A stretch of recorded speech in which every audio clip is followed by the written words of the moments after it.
ആളുകളെ ആക്ഷേപിക്കുന്നതെന്നോ അധിക്ഷേപിക്കുന്നതെന്നോ അതിന് വലിയ സൗകര്യങ്ങളൊക്കെ ചിലപ്പോൾ കിട്ടിയെന്ന് വരും. അങ്ങനെ കിട്ടിയാലും ആ സൗകര്യങ്ങൾ അത് സ്വീകരിക്കല്ല വേണ്ടത്. ആ സൗകര്യങ്ങൾ സ്വീകരിക്കുന്നതിനോട് കൂടെ തന്നെ ആൾക്കാർ നഷ്ടപ്പെട്ടു പോകുന്നുള്ളൊരു ബോധം നമുക്കൊക്കെ ഉണ്ടാവണം. പിന്നെ ആർക്കും എന്തു എഴുതാലോ, ഇപ്പൊ കാലം അങ്ങനെയല്ലേ, പലരും എഴുതും, പലരും എഴുതുന്ന പലരും വിളിച്ച് ചോദിച്ചു നോക്കുമ്പോ ചിലർക്ക് പൈസ കിട്ടുന്നുണ്ട് എന്നാ പറഞ്ഞത്, ചിലർക്ക് എഴുതാൻ വേണ്ടിയുള്ള സൗകര്യങ്ങളൊക്കെ ചെയ്തു കൊടുക്കുന്നുണ്ട്, പലരും എന്നൊക്കെ പറയപ്പെടുന്നു. അതെന്തോ ആവട്ടെ.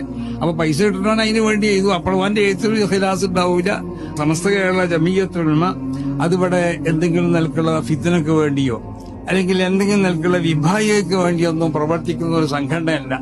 ഇതൊന്നും ഒരു മുസ്ലിമിനെ സംബന്ധിച്ചിടത്തോളം യോജിച്ചതല്ല. അൽ മുസ്ലിമു മൻ സലിബൽ മുസ്ലിമൂന മിൻ യദിഹി വലിസാനിഹി.